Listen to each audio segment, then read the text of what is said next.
इयत्ता 8वी, विषय विज्ञान, धडा 15वा, ध्वनी. प्रस्तावना. मुलांनो, ध्वनी म्हणजे आवाज हे तुम्हाला माहित आहे. आपल्या भावना या इतरांपर्यंत पोहोचवण्यासाठी आपण ध्वनीची मदत घेतो. या पाठात आपण ध्वनीविषयी अधिक माहिती अभ्यासणार आहोत. सर्वात आधी तुम्ही मला सांगा, ध्वनी कसा निर्माण होतो? ध्वनी हा वस्तूच्या कंपनामुळे निर्माण होतो. बरोबर. तुम्ही वीणा किंवा तंबोरा पाहिला असेल. त्याच्या तारांना छेडले की ते कंप पावतात व त्यामधून ध्वनी ऐकू येतो. तर आता आपण ध्वनीची निर्मिती कशी होते हे अभ्यासूया. ध्वनीची निर्मिती. ध्वनी एक प्रकारची ऊर्जाच आहे. ही ऊर्जा आपल्या कानात ऐकण्याची संवेदना निर्माण करते. ध्वनीची निर्मिती आघाताने, हवा फुंकल्याने, ओरखडल्याने, विविध वस्तू हलल्याने अशा अनेक कारणाने होऊ शकते. कंपन ध्वनीच्या निर्मितीस कारणीभूत ठरतात. म्हणजेच ध्वनी निर्माण होण्यासाठी एखाद्या वस्तूचे कंपन होणे गरजेचे असते. वस्तूचे कंपन होत असते तोपर्यंत आपल्याला ध्वनी ऐकू येतो. आता ही आकृती पहा. या आकृतीत दाखवल्याप्रमाणे नादकाट्याला एक आधार व 2 भुजा म्हणजेच बाजू असतात व हा नादकाटा धातूंपासून बनलेला असतो. आता आपण ध्वनी कसा निर्माण होतो ते आकृतीच्या सहाय्याने समजूया. या आकृतीत दाखवलेला नादकाटा हा स्थिर नादकाटा आहे. या नादकाट्याच्या आजूबाजूला असणाऱ्या हवेची स्थिती दाखवण्यासाठी उभ्या रेषांचा उपयोग केला आहे. उभ्या रेषांमधील अंतर हे सारखे आहे. म्हणजेच हवेतील वायूंचे रेणू एकमेकांपासून सरासरी सारख्याच अंतरांवर आहेत. म्हणून हवेचा सरासरी दाब A, B आणि C या तिन्ही ठिकाणी सारखाच आहे. आधाराची मदत घेऊन नादकाटा कडक रबरी तुकड्यावर आपटल्यावर भुजा कंप पावते. म्हणजेच त्याची मागे पुढे अशी नियतकालिक हालचाल सुरू होते. ही हालचाल होताना काय घडते ते आता आपण पाहूया. या आकृतीत पहा. या आकृतीत दाखवल्याप्रमाणे नादकाट्याच्या भुजा या एकमेकांपासून दूर गेल्या की भुजालगतची बाहेरील हवा दाबली जाते व तेथील हवेचा दाब वाढतो. आकृतीमध्ये A या ठिकाणी उच्च दाबाची स्थिती निर्माण होताना दिसत आहे. यास उच्च दाब व घनतेच्या भागाला संपीडन असे म्हणतात. संपीडन म्हणजे कणांची एकत्रित गर्दी असणारे भाग. आकृतीत दाखवल्याप्रमाणे भुजालगत असलेली बाहेरची हवा ही विरळ होत जाते व तेथील हवेचा दाब कमी होतो. तो A भागात आपल्याला दिसून येतो. या कमी दाब आणि कमी घनतेच्या भागाला विरलन असे म्हटले जाते. विरलन म्हणजे कमी दाबाचे असे भाग की जेथे कण विखुरलेले असतात, परंतु याच वेळेला आधीच्या संपीडन स्थितीतील हवेतील रेणूंनी आपली ऊर्जा पुढील भागातील रेणूंना दिल्यामुळे त्या ठिकाणाची हवा संपीडन स्थितीत जाते. ही स्थिती या आकृतीमध्ये दिसत आहे. भुजांच्या अशा सतत व अतिशय वेगाने होणाऱ्या नियतकालिक हालचालींमुळे हवेमध्ये संपीडन व विरलन यांची मालिका निर्माण होऊन ती नादकाट्यापासून दूरपर्यंत पसरत जाते. या पसरत जाणाऱ्या मालिकेलाच ध्वनी तरंग असे म्हणतात. हे ध्वनी तरंग कानावर पडले की कानातील पडदा कंपित होतो व त्यामार्फत विशिष्ट असा संदेश मेंदूपर्यंत पोहोचला जातो व आपल्याला ध्वनी ऐकू येते. बरं, आता मला सांगा की ध्वनी तरंग हवेत निर्माण झाले की हवा पुढे पुढे जाते की हवेचे रेणू जागच्या जागी पुढे मागे होत राहून फक्त संपीडन व विरलन स्थिती पुढील हवेत निर्माण होत जाते? आणि असे का होते? नाही माहित? बरं, मीच सांगते. हवेत ध्वनी तरंग निर्माण झाल्यास हवेचे रेणू जागच्या जागी पुढे मागे होत राहून फक्त संपीडन व विरलन स्थिती पुढील हवेत निर्माण होत जाते. या स्थितीच्या वेळेस प्रयुक्त बलामुळे माध्यमात विकार निर्माण होतात व आंतरिक बल तयार होते. जर प्रयुक्त बल काढून घेतले तर आंतरिक बलामुळे ते पूर्व स्थितीत येते. नादकाटा कंप पावत नाही, त्यामुळे निर्माण होणारे व हवेवर कार्य करणारे बल नियतकालिक स्वरूपाचे असते. म्हणून हवा ही पुढे पुढे जात नाही. ध्वनी प्रसारण आणि माध्यम. मुलांनो, आता आपण ध्वनी प्रसारण आणि माध्यम यांच्यातील संबंधांविषयी माहिती अभ्यासूया. ध्वनी भौतिक वस्तूतून किंवा पदार्थातून प्रसारित होतो, त्याला माध्यम म्हणतात. यापूर्वी आपण अभ्यासले की हवा, पाणी, स्थायू यांसारख्या एखाद्या माध्यमातून लहरींच्या मार्फत ध्वनी आपल्या कानांपर्यंत पोहोचतो. मात्र ध्वनी व आपला कान यामध्ये जर माध्यमच नसेल तर आपल्या कानापर्यंत ध्वनी पोहोचणारच नाही. त्यामुळे या ठिकाणी हे लक्षात घ्यावे लागेल की ध्वनीच्या निर्मितीसाठी व प्रसारणासाठी हवेसारख्या माध्यमाची गरज असते. हे आपण एका प्रयोगाने सिद्ध करू. त्याकरिता ही आकृती पहा. या आकृतीत दाखवल्याप्रमाणे काचेची एक हंडी सपाट पृष्ठभागावर ठेवली आहे. एका नळीद्वारे ही हंडी एका निर्वात पंपाला जोडली आहे. या निर्वात पंपाच्या मदतीने या हंडीतील हवा बाहेर काढू शकतो. तसेच या हंडीमध्ये एक विद्युत घंटी आहे, ती झाकणाला जोडलेली आहे. ज्या वेळेस निर्वात पंप बंद असतो त्यावेळेस काचेच्या हंडीमध्ये हवा असते, तर तिचा आवाज हंडीच्या बाहेर ऐकू येतो. आता निर्वात पंप सुरू करूया. निर्वात पंप सुरू केल्यानंतर हंडीतील हवेचे प्रमाण कमी कमी होत जाते. तसेच विद्युत घंटीचा आवाजही कमी कमी होत जातो. मात्र निर्वात पंप बराच वेळ सुरू ठेवला तर विद्युत घंटीचा आवाज हा खूपच कमी प्रमाणात ऐकू येईल. यावरून आपल्या लक्षात येते की ध्वनीच्या निर्मितीसाठी व प्रसारणासाठी माध्यमाची गरज असते. बरं, आता मला सांगा, जर हंडीतील हवा पूर्णच बाहेर काढली तर विद्युत घंटीचा आवाज ऐकू येईल का? नाही. अगदी बरोबर.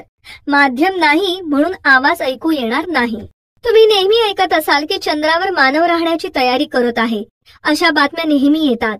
मात्र चंद्रावर जर दोन अंतराळवीर एकमेकांच्या जवळ उभे राहिले व बोलले तरी त्यांना एकमेकांचा आवाज ऐकू येणार नाही, कारण चंद्रावर हवा नाही व ध्वनीच्या प्रसारणासाठी हवा या माध्यमाची गरज असते. त्यामुळे अंतराळवीर हे भ्रमणध्वनी म्हणजेच मोबाईल सारख्या तंत्रज्ञानाची मदत घेतात व एकमेकांशी संवाद साधतात. कारण भ्रमणध्वनीमध्ये वापरण्यात येणाऱ्या विशिष्ट लहरींना प्रसारणासाठी माध्यमाची गरज नसते. मात्र हे लक्षात ठेवा की ध्वनी प्रसारण वायूपेक्षा द्रवातून तर द्रवापेक्षा स्थायूतून अधिक वेगाने होते. ध्वनी तरंगांची वारंवारिता. आता आपण ध्वनी तरंगांची वारंवारिता याविषयी माहिती घेऊ. ध्वनीचे प्रसारण हे तरंगाच्या रूपात होत असते. एक संपीडन व एक विरलन मिळून तरंगाचे एक आवर्तन तयार होते. आता ही बाजूची आकृती पहा. या आकृतीत दाखविल्याप्रमाणे कुठलीही वस्तू कंप पावल्यास हवेमध्ये ध्वनी तरंग निर्माण होतात. विरलन व संपीडन मिळून तरंगाचे एक आवर्तन तयार होते. एका सेकंदामध्ये नाद काट्याच्या बाजू या जितक्या वेळा पुढे मागे होतील तितकी आवर्तने एका सेकंदात तयार होतात.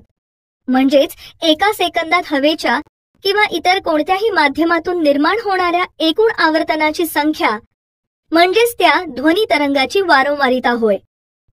ही वारंवारिता SI पद्धतीत हर्ट्झ या एककात मोजली जाते. म्हणजे जर 1 सेकंदामध्ये एक कंपन झाले तर त्या कंपनाची वारंवारिता 1 हर्ट्झ इतकी असते. उदाहरणार्थ हा नादकाटा पहा. या आकृतीतील नादकाटा हा एका सेकंदामध्ये 512 वेळा कंप पावतो. म्हणजेच या नादकाट्याच्या कंपनामुळे 512 आवर्तने तयार होतील. त्यामुळे ध्वनीची वारंवारिता ही 512 हर्ट्झ इतकी असेल. अशा प्रकारे आपल्या लक्षात येईल की एखादा नादकाटा हा किती वारंवारितेने कंप पावेल. हे त्या नादकाट्याच्या भुजांच्या आकारावर तसेच तो नादकाटा हा कोणत्या पदार्थांपासून बनलेला आहे यावर अवलंबून असते. करून पहा. आता आपण एक प्रयोग करून पाहूया. या प्रयोगासाठी काचेचे 6 ते 7 ग्लास घ्या. हे ग्लास क्रमाक्रमाने मांडून प्रत्येक ग्लासमध्ये थोडी थोडी पाण्याची पातळी वाढेल असे पाणी घाला. आता या ग्लासवर पेन्सिलने आघात करा. आता तुम्ही मला सांगा, प्रत्येक ग्लासवर पेन्सिलने आघात केल्यावर निर्माण होणारा ध्वनी हा सारखाच होता की वेगळा होता? वेगळा होता. बरोबर. प्रत्येक ग्लासवर आघात केल्यानंतर त्यात असलेल्या हवेच्या स्तंभामध्ये तरंग निर्माण होतात व हवेच्या उंचीनुसार या तरंगांची वारंवारिता बदलते. प्रत्येक ग्लासमध्ये पाण्याची पातळी वेगवेगळी असते. त्यामुळे तो ग्लास कंप पावल्यावर निर्माण होणाऱ्या ध्वनीची वारंवारिता ही विशिष्ट असते. त्यामुळे त्यापासून निर्माण होणारा ध्वनीही वेगवेगळा असतो. ध्वनीची वारंवारिता याचा काही संबंध दिसतो का?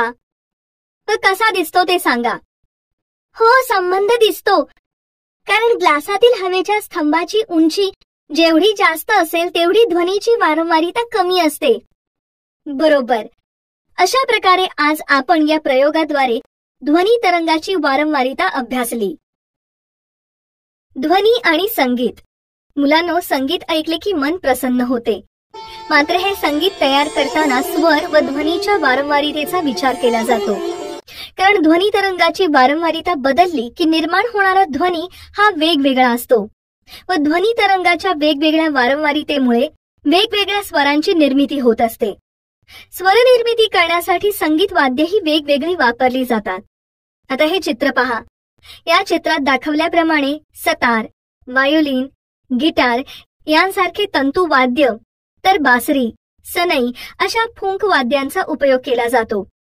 तसेच आपल्या गळ्यामधूनही वेगवेगळे स्वर निर्माण करता येतात.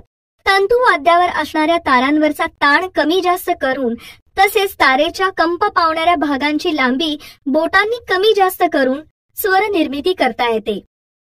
बासरी सारख्या फुंक वाद्यामध्ये बोटांनी बासरीची छिद्रे दाबून किंवा मोकळी करून बासरीतील कंप पावणाऱ्या हवेच्या स्तंभाची लांबी कमी जास्त करून स्वर निर्मिती होते.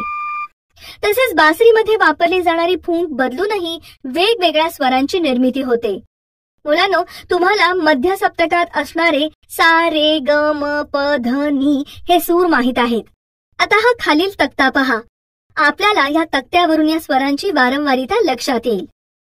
अशा प्रकारे या तक्त्यावरून आपल्याला संगीतातील सप्तसुरांच्या वारंवारितेची माहिती मिळते.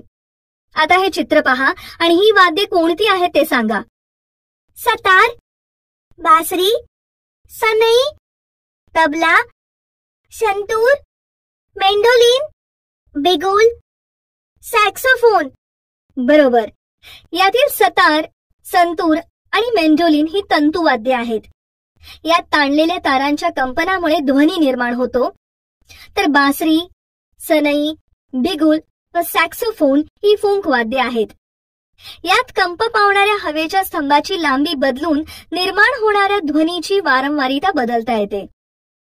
आणि तबला हे समाघात वाद्य आहे.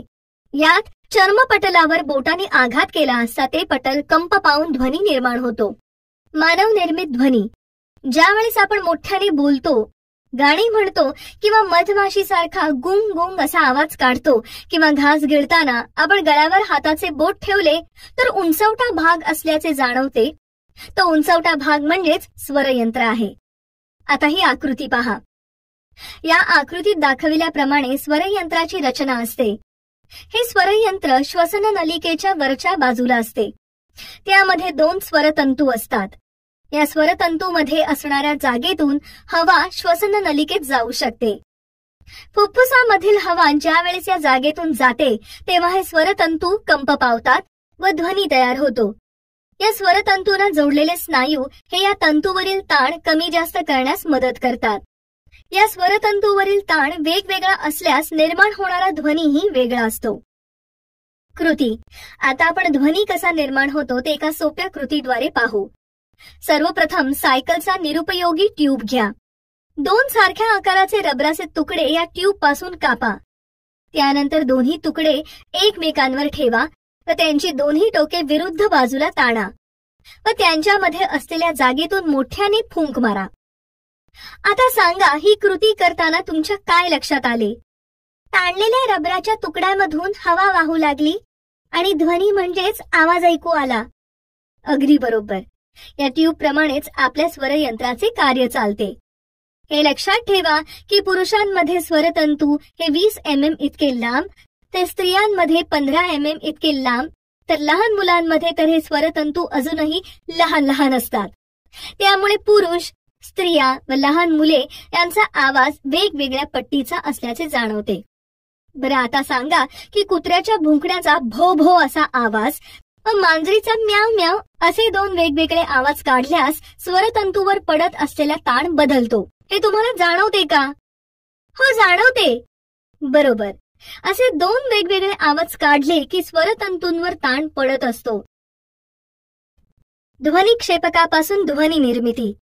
तुम्ही टीव्ही, टेप रेकॉर्डर, संगणक यांच्यामधून निघणारा आवाज ऐकला असेल. हा आवाज कशामुळे येतो? लाऊडस्पीकरमुळे. अगदी बरोबर. या उपकरणामध्ये लाऊडस्पीकर असतो. त्यालाच ध्वनी क्षेपक असे म्हणतात. आता ही बाजूची आकृती पहा. या आकृतीत दाखवल्याप्रमाणे या ध्वनी क्षेपकामध्ये एक कायम चुंबक बसवलेले असते. त्याच्या भोवती तारेचे कुंतल गुंडाळलेले असते. या कुंतलातून विद्युत प्रवाह प्रवाहित झाला की चुंबकीय क्षेत्र तयार होते. तसेच तुम्हाला माहित आहे की दोन चुंबक एकमेकांजवळ आणले की त्यांच्या स्थितीनुसार त्यांची हालचाल होते. अशाच प्रकारे या ध्वनिक्षेपकामध्ये कुंतलाद्वारे निर्माण झालेल्या चुंबकीय क्षेत्रामुळे कुंतल मागे पुढे हलायला लागते. कुंतलाचे हे हलणे म्हणजेच त्याची वारंवारिता आणि आयाम, त्यातून वाहणारा विद्युत प्रवाह कशा प्रकारे बदलत आहे त्यावर अवलंबून असते. याच कुंतलाला जोडलेल्या ध्वनिक्षेपकाच्या पडद्याची मागे पुढे हालचाल होते. ज्याप्रमाणे नादकाट्याच्या भुजांच्या मागे पुढे होणाऱ्या हालचालींमुळे हवेमध्ये ध्वनी तरंग निर्माण होतात, त्याचप्रमाणे या ठिकाणी पडद्याच्या मागे पुढे होणाऱ्या हालचालींमुळे हवेमध्ये ध्वनी तरंग निर्माण होतात. ध्वनिक्षेपकाच्या पडद्याला आपण हलकासा हात लावला की आपल्याला ध्वनी तरंगाचा कंपनाचा अनुभव घेता येतो. ध्वनिक्षेपकाच्या मदतीने खूप मोठ्या पातळीचा आवाज निर्माण करता येतो. त्यामुळेच सार्वजनिक ठिकाणी ध्वनिक्षेपकाचा वापर केला जातो. मात्र 100 डेसिबल पेक्षा जास्त पातळीचा ध्वनी ऐकणे हे आपल्या कानाला धोकादायक आहे. त्यामुळे आजच्या या विज्ञान युगात ध्वनी पातळी मोजण्यासाठी विविध उपकरणांची सहज उपलब्धता होऊ शकते. आपण वापरत असलेल्या भ्रमणध्वनीच्या मदतीने ॲपद्वारेही ध्वनीची पातळी मोजू शकतो. कारण भ्रमणध्वनीवर ध्वनीची पातळी डेसिबल या एककात मोजण्यासाठी ॲप उपलब्ध आहेत. त्याद्वारे आपण विविध परिस्थितीत ध्वनीची पातळी मोजू शकतो. तर आता तुम्ही मला सांगा की ध्वनिक्षेपकापासून अंतर आणि आवाजाची पातळी यामध्ये काही संबंध आहे का? अंतर आणि आवाजाची पातळी यामध्ये संबंध आहे, कारण अंतर जास्त असले की आवाजाची पातळी कमी असते. छान. ध्वनी प्रदूषण ही अतिशय त्रासदायक गोष्ट आहे. यामुळे मानसिक संतुलन बिघडत असते. ध्वनी व ध्वनी निर्मितीचा अभ्यास करत असताना त्याचा इतरांना त्रास होऊ नये याची आपण काळजी घेतली पाहिजे. ध्वनी प्रदूषणामुळे पर्यावरणाला हानी पोहोचते व सामाजिक स्वास्थ्यही बिघडते. त्यामुळे आपण सामाजिक जबाबदारी म्हणून ध्वनी प्रदूषण टाळण्यासाठी प्रयत्न करणे खूप गरजेचे आहे. अशा प्रकारे आपण या पाठामध्ये ध्वनी व ध्वनीची निर्मिती तसेच ध्वनीचे प्रसरण, ध्वनी तरंगाच्या वारंवारितेत कसा बदल होतो याविषयी अधिक विस्ताराने माहिती घेतली.